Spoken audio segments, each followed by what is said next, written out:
목마와 숙녀의 시인, 한국전쟁 터지자 종군 기자로도 맹활약 김희연. 사회부 기자 박인환. 목마와 숙녀로 유명한 요절 시인, 명동의 댄디보이 박인환, 1926에서 1956은 당시 문인들이 대개 신문사 문화부에서 활동했던 것과 달리 1949년 경향신문 사회부 기자로 입사했다. 그해 김경린, 김수영 시인 등과 함께 동인 신시론의 합동시집 새로운 도시와 시민들의 합창글 출간했다. 그는 5편의 시를 수록하며 모더니즘 시인으로 각광받았다. 박인환은 동인 후반기 등을 조직해 모더니즘 운동을 전개, 1950년대 모더니티를 대표한 시인이다. 박인환, 도른쪽은 1955년 3월 서울 명동 술집에서 즉흥적으로 시세월이 가면을 지었고 여기에 이진섭, 오른쪽에서 두 번째, 이 곡을 붙여 노래가 됐다. 오른쪽 세 번째는 영화감독 유두연, 왼쪽은 시인 박태진, 1955년. 경향신문 자료사진. 1950년 한국전쟁이 일어나고 이듬해 경향신문사가 대구에서 전선판 신문을 발행하면서 박인환은 종군 기자로도 활약했다. 당시 전쟁에 참여한 중공군 얘기를 간접 취재한 기사와 전투로 폐허가 된 서울 외곽을 르포한 기사가 눈길을 끈다. 2월 초순까지 소위 중공군이 강제 소경하고 있었던 안양읍 이동리 김만영이란 촌노인에게서 들은 바 젊은 중공군의 솔직한 고백을 소개하면 다음과 같다. 놈은 사천성에서 강제로 끌려나와 북평으로 와서 며칠 훈련을 받은 뒤 수류탄 8개와 볶은 쌀가루 닷대를 얻었을 뿐 아무런 장비도 없이 만주로 강제 파견되었다. 그 뒤 소위 연대장이란 자가 한국에 가면 돈도 많고 비단도 많고 또 어여쁜 여자도 얼마든지 있으니 너희들이 가서 싸움만 이기면 모든 것이 손에 들어올 것이요. 일생을 호화롭게 지낼 수 있다고 서부전선 기지서 본사 특파원 민재정, 박성환, 박인환 발 연착. 경향신문 1951년 2월 21일자. 시흥, 안양도로 연변의 주택은 지난번의 전투로 폐허화되었고 혹시 남아있는 가옥이라고 해도 공산군의 약탈로 가재는 사방에 흩어져 그 참상이야말로 필설로 표현키 어려울 뿐 눈물이 솟아날 것만 같았다. 노량진에서 본사 특파원 민재정, 박성환, 박인환 발 경향신문 1951년 2월 21일자. 신문사가 부산으로 이주했을 때도 소속은 사회부였지만 문화부 기자들과 자주 어울렸다. 당시 문화부장은 소설가 김훈의 아버지 김광주였는데 주량도 대단하고 보스 기질이 있어 주변엔 항상 술꾼들이 몰려다녔다. 1933년 소설 밤이 깊어갈 때 등을 발표한 김광주가 그나마 원고료 부수입이 있어 술값을 도맡아냈다. 박인환은 김광주를 그림자처럼 따라다녀 보른팔이란 별명이 붙기도 했다. 경향문인들의 술자리엔 시인 조병화도 늘 어울려 부산 광복동 거리를 누비고 다녔다. 박인환은 시인과 신문기자 외에 서점 주인이라는 독특한 이력을 갖고 있다. 강원도 인제에서 태어난 그는 인제국립보통학교에 입학했다.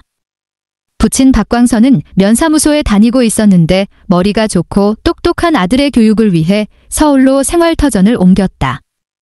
가족과 함께 서울 종로구 원서동으로 이사한 후 박인환은 덕수국립보통학교 4학년에 편입한다.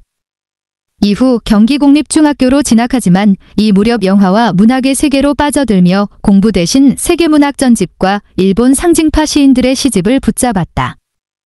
결국 영화관 출입이 문제돼 경기중학교를 중퇴하게 된다. 박인환의 맏아들 박세형 씨는 한 월간지와의 인터뷰에서 경기중에 다닐 때 지금의 서울시의회 별관 자리에 있던 부민관에서 영화를 보다 선생님에게 들켜 퇴학을 당했다고 들었다고 말했다. 그는 아버지는 경기중에 다닐 때부터 시와 영화에 관심이 많았다고 한다. 아버지 이모부에게 전해 들은 이야기로는 학창시절 아버지의 책상 서랍을 열면 외국 영화 포스터가 두루룩 굴러나왔다고 했다. 퇴학 후 한성학교 야간부를 거쳐 황해도 재령의 명신중학교를 졸업한 박인환은 아버지의 강권으로 3년제 관리빈 평양의학전문학교에 진학한다. 그러나 1년 정도 다닌 후 1945년 해방이 되자마자 학업을 중단하고 서울로 내려온다. 그는 아버지와 이모한테서 얻은 5만 원으로 서울 종로 3가 2번지 지금의 낙원동 입구, 이모의 포목점 바로 옆에다 서점을 냈다. 이 서점은 뒷날 월북한 시인 오장환이 낙원동에서 경영하던 것으로 20평 남짓했다. 박인환은 서점을 인수한 후 얼마 뒤 초현실주의 화가 박일영의 도움으로 간판을 새로 달고 다시 문을 열었다. 한국 모더니즘 시운동의 모태 역할을 하고 문인들의 사랑방으로 유명했던 서점 말리서사는 이렇게 탄생했다. 김광균, 김규동, 이봉구, 박영준, 김수영, 이시우, 설정식, 김기림 같은 문인들이 드나들었고 박인환은 이들과 친분을 쌓았다. 시인 김수영은 마리서사에 대해 불이문단에도 해방 이후 짧은 기간이긴 했지만 가장 자유로웠던 좌우 구별이 없던 몽마르트르 같은 분위기였다고 표현하기도 했다. 마리서사에 진열된 외국문학 서적 대부분은 박인환이 소장하고 있었던 것이다. 박인환은 애서가로 책에 손때가 묻지 않도록 유산지나 셀로판지에 씌워가지고 다녔다. 서점 이름은 일본 현대 시인 안자이 후유에의 시집 구난마리에서 따왔다. 프랑스 화가이자 시인인 마리 로랑생의 이름에서 땄다는 등 여러 얘기가 있지만 명확하지 않다. 박인환은 1948년 서점을 그만두었지만 이곳에서 만난 이정숙과 결혼한다. 아내 이정숙은 키가 170cm로 늘씬했고 진명여고에 다닐 때는 농구선수를 했을 정도라고 한다. 서울 종로 3가에 문을 연 서점 마리서사 앞에서 박인환, 오른쪽 이 기념 촬영을 하고 있다.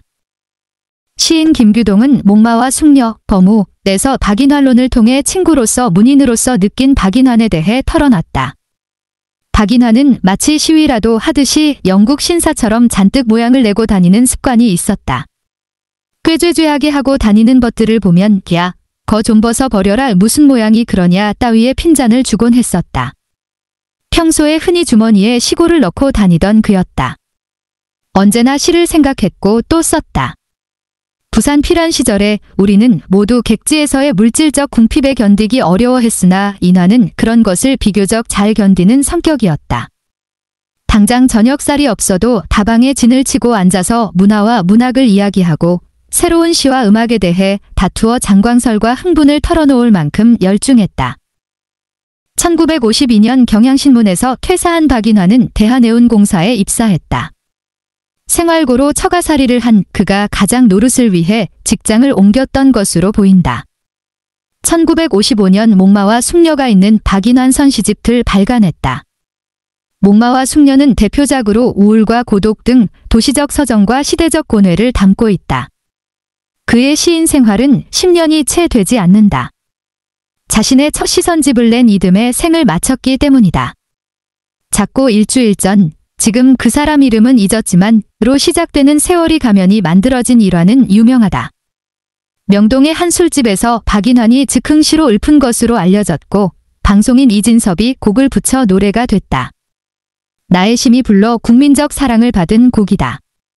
시인 이상을 유난히 좋아했던 박인환은 이상의 기일로 알고 있던 3월 17일, 실제는 4월 17일 오후부터 지인들과 이상을 추모하며 포금하다 20일 오후 9시경 집에서 심장마비로 짧은 생을 마감했다. 전쟁의 허무와 비탄을 술과 낭만으로 견뎌내며 그만의 시어로 피어낸 박인환의 시와 시정신이 새롭게 재조명되고 있다. 값싼 센티멘털 시일까? 전통 서정시에 맞선 미래파였다.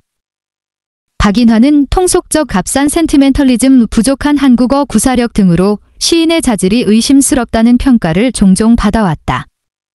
시인 김수영은 박인환과 신시론의 동인으로 함께 새로운 도시와 시민들의 합창을 펴내고 서점 마리서사에 드나든 지인이었지만 훗날 누구보다도 혹독하게 박인환의 시를 비난했다. 서양 문명과 예술을 향한 박인환의 욕망이 모더니즘 지향으로 나타났지만 낮은 단계의 센티멘털리즘에서 벗어나지 못했다는 것이다. 그러나 박인환으로서는 억울한 측면도 있다. 대중에게 잘 알려진 목마와 숙녀 세월이 가면에 가려져 그의 시 세계가 제대로 조명받지 못한 이유도 있다. 오문석은 저서 현대시의 운명, 원치 않았던 데서 한국전쟁 이전 박인환은 결코 허무주의자가 아닌 미래파였다고 분석했다. 무엇보다 박인환을 중심으로 결성된 신시론은 서정주, 조지훈 등으로 대표되는 구시론, 전통 서정시에 맞선 것이었다. 시 서적과 풍경 부드러운 목소리로 이야기할 때 등은 반자본주의, 반제국주의 테마를 적극 수용한 것들이다. 특히 1950년대 모더니즘 운동을 주도한 동인 후반기의 중심에는 박인환이 있다. 비록 후반기는 동인지 한 번 제대로 만들지 못하고 해체됐지만 전후 모더니즘 시운동의 계보를 이은 것만은 사실로 평가된다. 박인환은 1955년 19일간의 아메리카 싫어요 박인환 시선집을 출간했고 그의 시선집에는 목마와 숙녀 외에도 불행한 신, 검은 신이여, 최후의 회화 등이 수록돼 있다.